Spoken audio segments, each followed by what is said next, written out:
So today I'm going to show you how to do really nice macaroni and cheese. Again, it's kind of veering away from the traditional, it's kind of more taking inspiration from it. But I want to show you that pasta dishes can be as light and summery as they can be as substantial and wintry. So for this, the base of any macaroni cheese is what's called a roux sauce. And a roux sauce is basically equal measurements of flour and butter. And the butter is melted and the flour is added to make what's called a roux, so it's like a thick kind of sauce, and then milk is added to make a really lovely sauce consistency. So I'll post up a video of how to do that separately to this, but basically this is what it looks like. Okay, so that's it there. It's quite thick consistency, and basically all that is milk, butter and flour. Okay, so that's, and don't be afraid of this because it actually is quite straightforward. It's quite simple to make. And what I've done with this is, it's kind of again a blank canvas, so you can add loads of flavours to it. So what I've added to this is goat's cheese, because I think goat's cheese is a really nice, light kind of cheese, but it's still loads of flavour. So that's what I've put through this. So as it's melted, once it's kind of created this sauce consistency, I added in the goat's cheese. Okay, so that's your goat's cheese base. And then what I'm going to do is I've sautéed leeks. So this is one whole leek, okay? I love leeks. I think they're such a nice vegetable and not used enough. So basically I just sliced it all up and sautéed them. They've gotten a bit of colour, sweetened them down and added a bit of salt. So I'm going to add that to the roux sauce, okay?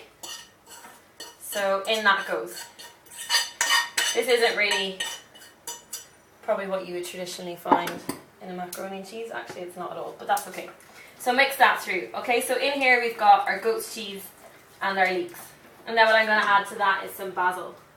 So here we have, it's about a big handful, bunch of basil, all the leaves picked and chopped. Okay, so that's going to go in there as well.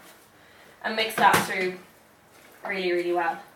So you'll see you've got this really nice colourful sauce base now.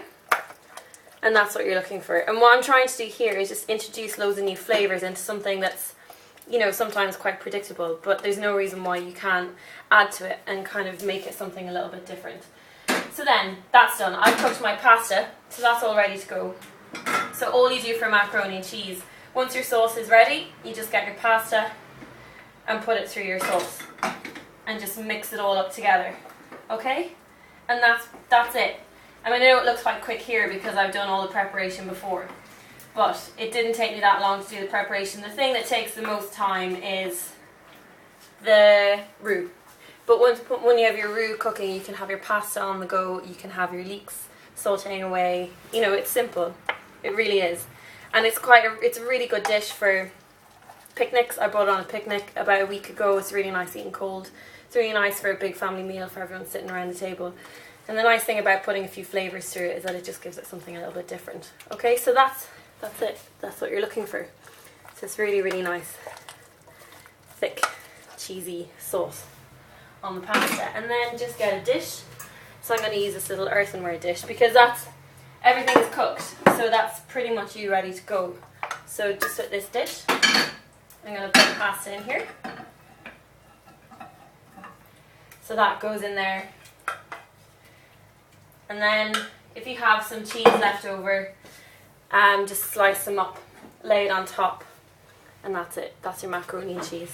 And what you do is just get whatever bits of cheese you have left, maybe a bit of salt and pepper on top of there, and pop it underneath a grill until all the top of it starts to brown and it's heated through, and then it's ready to serve. And again, don't be afraid to serve it cold. It's as good cold as it is warm. So that's it. That's your kind of macaroni cheese, but it's really good. Trust me, I think you'll really like this one.